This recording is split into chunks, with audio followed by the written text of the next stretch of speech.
Assalamualaikum warahmatullahi wabarakatuh, para pecinta film dimanapun Anda berada. Novel karya Taylor Adams yang dirilis pada tahun 2017 dituangkan ke dalam film yang berjudul sama, yaitu No Exit, yang bertemakan thriller penculikan anak untuk dimintai tebusan kepada orang tuanya yang berakhir tragis. Darby adalah seorang pecandu narkoba. Ia memakai jenis narkoba apapun untuk memenuhi hasratnya. Kabur dari tempat rehabilitasi adalah hal yang sudah biasa baginya, dikarenakan ia adalah seorang pecandu berat. Suatu hari saat sesi rehabilitasi, ia mendapatkan telepon dari Joe, sepupunya, yang mengabarkan bahwa ibunya masuk rumah sakit dikarenakan mengidap aneurisma otak. Malam ini ibunya harus menjalani operasi dikarenakan terjadi pendarahan di otaknya. Joe berpesan untuk segera menelpon adiknya yang bernama Devon untuk menanyakan kabar selanjutnya. Saat Darby akan menelpon Devon adiknya, Mike tidak memperbolehkannya dikarenakan aturan rehabilitasi tidak mengizinkan pasiennya untuk melakukan panggilan keluar. Pasien hanya boleh menerima panggilan masuk. Meskipun Darby bilang bahwa ibunya masuk rumah sakit, Mike tetap tidak memperbolehkannya. Aturan tetaplah peraturan. Kemudian Mike menelpon Dr. Fletcher. Ia adalah dokter yang menangani Darby. Namun saat Mike menelpon, Dr. Fletcher tidak ada di tempat dikarenakan hari ini adalah Jumat sore. Kemungkinan besar beliau sedang dalam perjalanan pulang ke kota. Darby pun kesal dan meninggalkan mereka. It's Friday afternoon. Go fuck your Friday afternoon. Malamnya Darby mengetuk kamar Jade untuk meminjam handphone guna menelpon adiknya. Jade bilang bahwa ia tidak mempunyai handphone. Darby tahu kalau Jade diam-diam membawa handphone di tempat rehabilitasi yang informasinya ia dapatkan dari pasien lain yang bernama Sarah. Kemudian ia mengancam akan melaporkan ke Dr. Bill bahwa Jade membawa handphone di tempat rehabilitasi. Don't give it to me. I'm going to tell Dr. Bill that his perfect patient has a phone. Saat perbincangan di teleponnya, Darby meminta Devon untuk mengeluarkannya dari rehabilitasi guna menjenguk ibunya. Namun Devon bilang ia minta Darby untuk tetap tinggal di tempat rehabilitasi. Ia tidak mau Darby nanti akan membuat masalah lagi di luar. Jesus, Darby, I'm not bailing you out of rehab. Devin, Don't call me back. Untuk keluar dari tempat rehabilitasi bukanlah hal yang sulit bagi Darby. Malam itu juga ia berencana untuk pulang ke rumah guna melihat kondisi sang ibu. Setelah berhasil keluar dari tempat rehabilitasi, ia mencuri mobil Mike. Darby tak sengaja menemukan heroin yang disimpan di balik sun visor dari mobil Mike.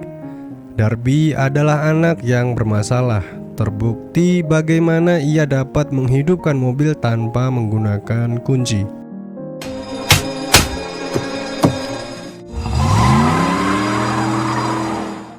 Di perjalanan menuju rumah, ia sempat menelpon Devon untuk mengabarkan bahwa ia akan sampai di rumah esok hari. Ternyata Darby mencuri handphone yang ia pinjam dari Jade. Saat itu terjadi badai salju. Ia menepi untuk melihat pesan masuk dari Devon. Devon bilang ia melarangnya untuk datang dan memperburuk keadaan. Sejenak ia berpikir untuk memakai heroin yang ia temukan di mobil Mike. Kemudian ada sheriff yang mengetuk kaca mobilnya untuk menanyakan apa yang sedang dilakukannya saat itu. Darby bilang ia tertidur saat beristirahat dalam perjalanannya ke rumah. Sheriff tersebut melarangnya untuk beristirahat di jalan. Namun saat Darby ingin melanjutkan perjalanan, Sheriff pun melarangnya dikarenakan jalanan ditutup gara-gara badai salju. Sheriff itu menyarankan untuk beristirahat di pusat informasi yang jaraknya 100 meter dari sini. Sebelum Sheriff pergi, ia menegaskan agar Darby tetap menunggu badai usai dan menginap di pusat informasi. Jalanan pegunungan saat badai tidak akan membiarkannya lewat dengan selamat. Ia tidak ingin nantinya Darby terjebak di tumpukan salju. I don't want to find your car under a snowbank in the morning, okay? Tibalah Darby di pusat informasi Departemen Kehutanan California. Di sana ia bertemu dengan beberapa orang yang tentunya juga sedang beristirahat untuk menunggu badai berhenti. Ada 4 orang yang berada di ruangan tersebut. Pasangan suami istri yang bernama Ed dan Sandy, Lars, dan yang terakhir bernama Ash. Saat badai salju datang, sinyal di tempat itu sangatlah payah. Sampai-sampai Darby keluar untuk mendapatkan sinyal telepon untuk memberikan kabar ke Devon, adiknya. Tiba-tiba ia dikagetkan dengan suara gaduh yang berasal dari sebuah van, yang ternyata di dalamnya ada seorang anak kecil yang sedang dibekap. Kemudian ia berusaha untuk menyelamatkan anak tersebut. Sempat ia mengambil foto dari plat mobil itu untuk dilaporkan ke polisi. Namun dikarenakan sinyal yang buruk, telepon itu tidak terhubung. Ed keluar menghampiri Darby dan bertanya apakah dia mendapatkan sinyal di handphonenya dikarenakan ia sudah lama berada di luar.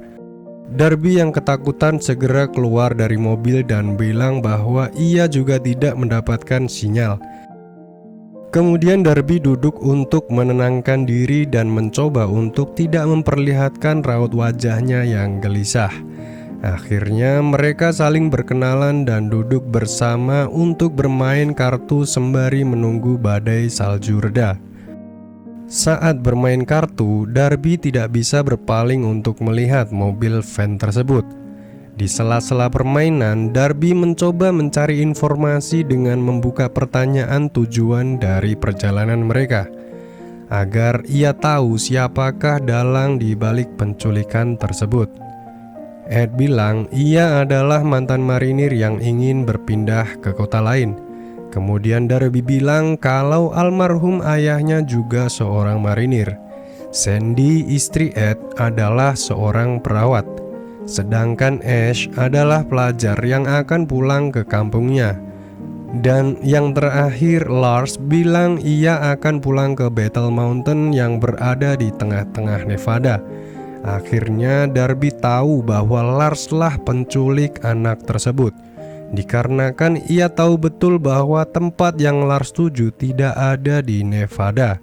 Ditambah lagi dengan sikapnya yang mengamuk saat kalah dalam permainan kartu, Darby semakin yakin bahwa dialah pelakunya. Oh, hey, buddy. 52 pickup now? That's not funny. Don't. Kemudian Darby berpura-pura ke kamar mandi untuk melaporkan adanya penculikan dan mengirimkan foto plat nomor yang sempat ia foto tadi. Namun SMS tersebut pending dikarenakan sinyal yang buruk. Darby mencoba keluar dari pintu belakang dan mengambil beberapa peralatan yang ia temukan di ruangan itu. Lalu ia bergegas ke mobil van untuk menyelamatkan anak tersebut. Setelah Darby berhasil masuk ke mobil itu, ia melihat ada gelang untuk pasien yang bertuliskan penyakit Edison. Sedikit gambaran penyakit Edison setelah saya telusuri Google adalah kelainan langka yang terjadi karena tubuh kekurangan hormon yang seharusnya diproduksi oleh kelenjar adrenal. Pengidap penyakit Edison dapat meninggal akibat stres yang berlebihan. I'm just gonna cut you free. That's a bad beat. I'll put a bullet in your fucking brain, funny. How about that? Tiba-tiba Lars masuk ke mobil dari pintu kiri untuk memeriksa keadaan J, nama anak yang ia sekap di belakang mobil. Lars datang untuk menyalakan pemanas dikarenakan cuaca yang sangat dingin. Kemudian sempat Darby bersiap-siap untuk mengeluarkan pisau cutternya untuk berjaga-jaga. Untung saja Lars kembali ke dalam ruangan untuk membawakan makanan untuk J. Waktu yang tidak tepat itu memaksa Darby untuk kembali ke ruangan guna meminta pertolongan. I'll come back. I can't be here when he comes back. There's not much time. Lars datang dengan membawa makanan yang ia bawa dari dalam ruangan. Akan tetapi saat ia hendak masuk ke mobil, Lars melihat jejak kaki di sekitaran mobil tersebut. Ia yakin ada seseorang yang telah keluar dari dalam mobil itu.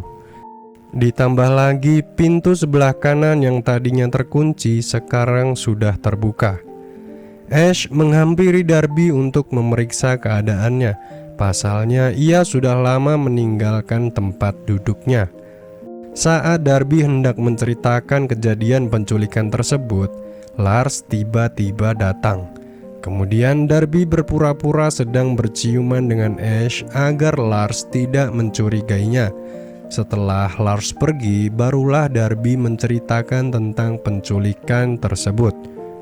Dikarenakan Jay bisa saja meninggal di dalam mobil dikarenakan penyakitnya, Darby dan Ash harus sesegera mungkin menyelamatkannya. Darby bilang harus berhati-hati dikarenakan ia sempat melihat Lars yang membawa pistol. Kemudian Ash mencari sesuatu yang bisa digunakan untuk melawan Lars. Akhirnya Ash menemukan sebuah tembak paku elektrik. Mereka menyusun rencana untuk membebaskan Jay. Ash menyuruh Darby untuk pergi ke mobil. Kemudian saat Lars menghampirinya, Ash akan meminta bantuan Ed untuk bersama-sama menyelamatkan Darby dan Jay. Darby pun akhirnya memberanikan diri untuk menyelamatkan Jay. Setelah ia melepaskan selotip yang membungkam mulutnya, Jay menanyakan kemana orang-orang yang telah menculiknya. Sontak Darby kaget, ternyata ada dua orang yang telah menculiknya, yaitu Lars dan Ash. Ed berfirasat ada yang tidak beres dengan ketiga orang tersebut. Mereka keluar masuk ruangan secara bergantian. Saat Ed hendak memeriksa apa yang terjadi, Sandy melarangnya. Lars dan Ash segera menghampiri mobilnya untuk memeriksa keadaan. Setelah pintu dibuka, nampak di dalamnya cuma hanya ada Jay seorang. Setelah melihat jejak kaki Darby yang lari ke dalam rumah melalui pintu belakang, Ash segera menyusulnya. Akhirnya Ash berhasil menemukan Darby. Ia mengancam akan membunuh Ed dan Sandy jika Darby berusaha untuk membocorkan ini. Ash menyita HP Darby dan menghapus pesan yang masih pending yang sempat ia kirimkan foto dan kejadian tentang penculikan dalam sebuah van. Ed merasakan ada yang tidak beres dengan semua ini. Pasalnya Darby sudah lama meninggalkan tempat duduknya. Ia pun keluar untuk memastikan keadaan. Jay yang berhasil melepaskan ikatannya hanya terdiam saat mendengar Ed mencoba membuka pintu mobil itu. Ia kira para penculiklah yang sedang berada di luar mobil. Sandy pergi ke belakang untuk memeriksa keadaan. Yang ternyata ia menemukan Darby dan Ash terlihat gerak-geriknya yang mencurigakan. Darby yang tidak ingin Sandy terluka memilih untuk diam saja dan berpura-pura seolah-olah tidak terjadi apa-apa. Mereka hanya mengobrol sembari menunggu badai mereda. Kemudian situasi kembali seperti semula. Mereka duduk dan bercerita tentang kehidupannya. Ed bertanya tentang ayah Darby. Kemudian Ash memotong pembicaraan mereka dan bilang bahwa ayahnya telah bunuh diri. Ia tahu saat mereka mengobrol di belakang. Ed pun menegur Ash lantaran itu adalah hal yang tidak sopan. Ash tidak mempunyai hak untuk bercerita tentang hal tersebut. Di sela-sela obrolan mereka, Darby memberikan isyarat ke Lars dan Ash bahwasannya Jay telah keluar dari mobil. Kemudian Lars keluar untuk memastikan Jay kembali tertangkap. Sedangkan Darby meninggalkan tempat duduknya untuk pergi ke belakang. dan Ash menyusulnya untuk berpura-pura meminta maaf dikarenakan telah lancang membuka aib si Darby. Saat Ash menyusul Darby, tiba-tiba ia diserang dan tak sengaja menjatuhkan kunci mobilnya. Darby yang hampir kehabisan nafas oleh cekikan Ash terselamatkan oleh Lars yang tiba-tiba datang memberikan kabar bahwa Jay lari ke hutan. Kemudian mereka keluar untuk mencari Jay. Sebelum Darby keluar, ia sempat mengambil kunci mobil yang tak sengaja terjatuh dari kantong Ash. Di kegelapan dalam hutan terlihat jejak kaki Jay ternyata berbalik ke arah rumah. Darby yang tak ingin Lars dan Ash tahu, ia mencoba untuk kabur dari mereka. Kemudian Ash mengeluarkan pistolnya dan menembakkan ke arah Darby. Ia berlari untuk menghindar dari tembakan itu dan tak sengaja terpeleset hingga terjatuh dan untungnya tembakan tersebut meleset. Darby yang berhasil kabur dari Lars dan Ash kembali ke rumah untuk meminta bantuan Ed. Ed yang mendengar suara tembakan itu bergegas keluar untuk memastikan keadaan. Terlihat Jay yang pingsan dan tergeletak di halaman rumah tersebut. Kemudian Ed membawanya untuk diselamatkan. Yeah, he's alive. He's in a bad way. Oh God, Ed, she's freezing. Give me a coat. Ed melihat gelang informasi medis yang kemudian Sandy jelaskan bahwa anak itu mengidap penyakit Edison. Darby yang lebih dulu sampai ke rumah menyampaikan bahwa anak itu tadinya diculik oleh Lars dan Ash. Tak lama kemudian mereka datang dan mengancam akan membunuh mereka jika anak itu tidak diserahkan. Ed mengancam balik akan menembak mereka jika berani masuk ke dalam rumah. Yang nyatanya Ed tidak membawa senjata apapun. Ia hanya mencoba mengulur waktu untuk berpikir bagaimana caranya menyelamatkan Jay, Sandy, dan Darby. Keadaan mulai tidak kondusif melihat Jay, si anak tersebut, sekarang sedang pingsan dan membutuhkan obat yang biasa dia konsumsi. Sedangkan obat itu berada di mobil van milik Lars dan Ash. Sandy memberikan saran untuk menyerahkan saja Jay ke mereka agar segera diberikan obat sehingga anak itu akan selamat. Di lain sisi, kunci mobil Ash berada pada Darby. Kemudian Ed bernegosiasi untuk menukar kunci mobil dengan obat yang dibutuhkan Jay, dan Ed akan membiarkan mereka pergi dengan selamat. Ash kembali dari mobil yang membawa obat dan sejerigen yang berisikan bensin. Mereka berniat untuk membakar rumah tersebut. Sandy yang ketakutan menyarankan untuk menuruti saja kemauan mereka, namun Ed menolaknya. Ed berpikir mereka tidak akan membunuhnya jika mereka tidak menemukan kunci mobilnya. Kemudian Ed menyuruh Darby untuk menyembunyikan kunci mobil mereka serta kunci mobil Ed di suatu tempat. Sandy yang terlihat sangat ketakutan lagi-lagi menyarankan untuk menyerahkan saja anak itu agar hidup mereka selamat.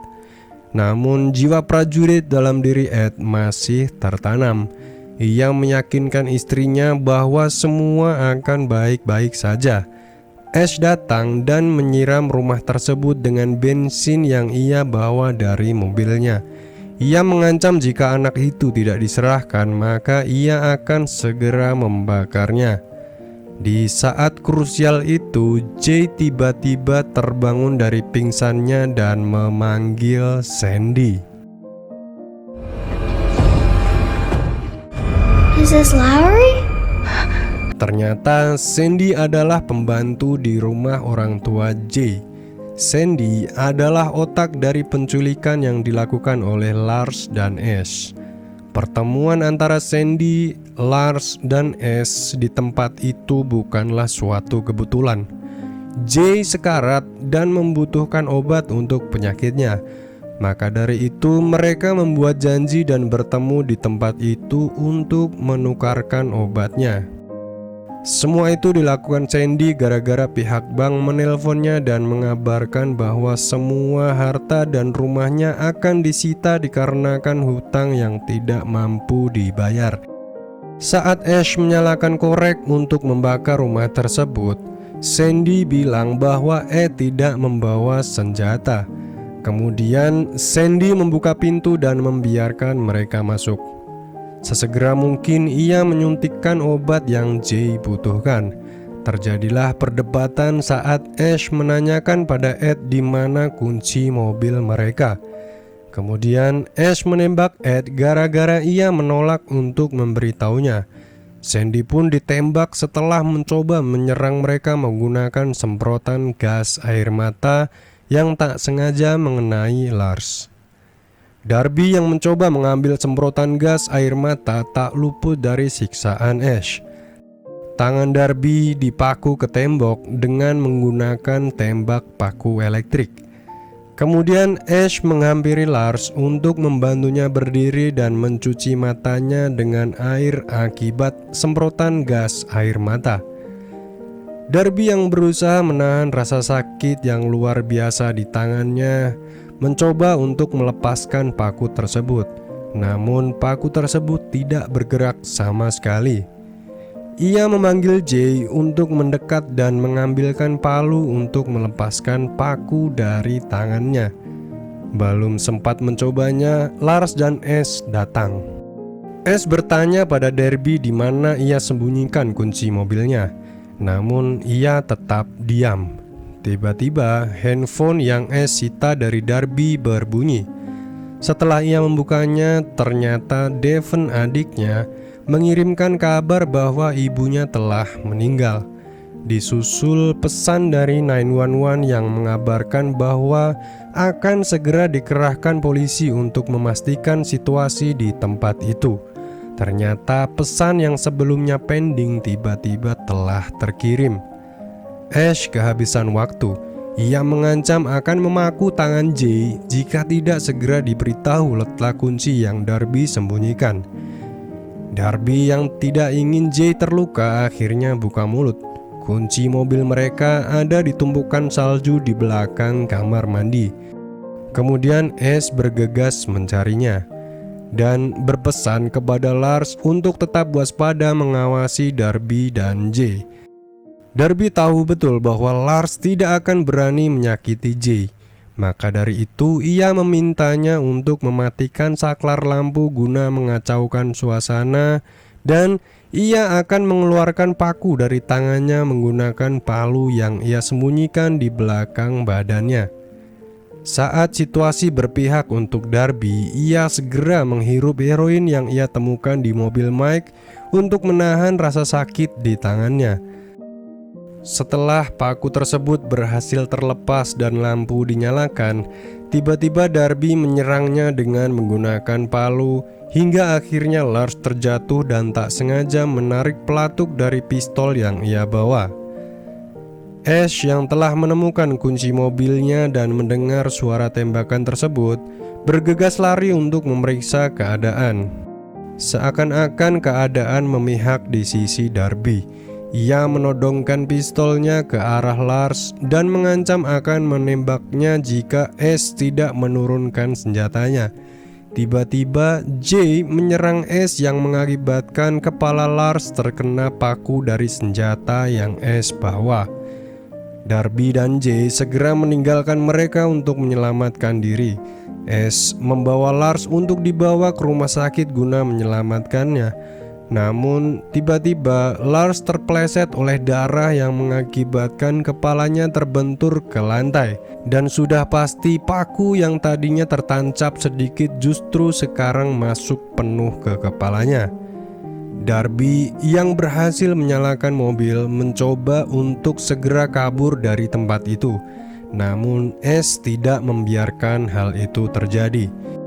Ia menghujani mobil tersebut dengan menggunakan tembak paku yang ternyata mengenai ban mobil sehingga mengakibatkan mobil itu tergelincir dan menabrak sebuah tiang.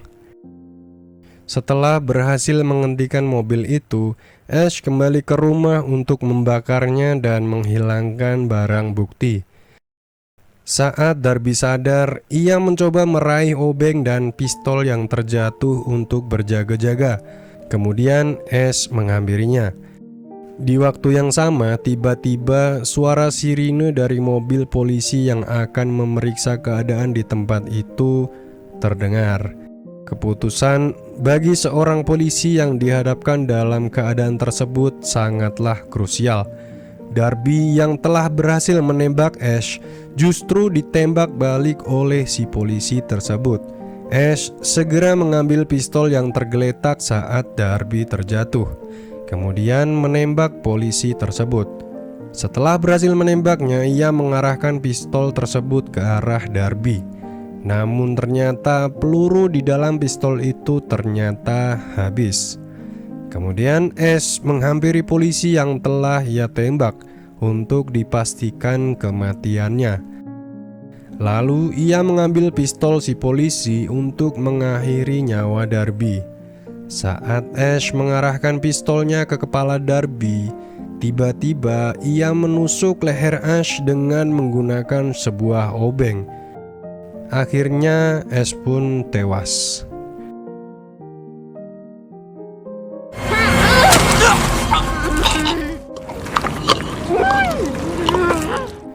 Dengan sekuat tenaga, Darby mendekati mayat polisi itu untuk meraih radio guna meminta bantuan.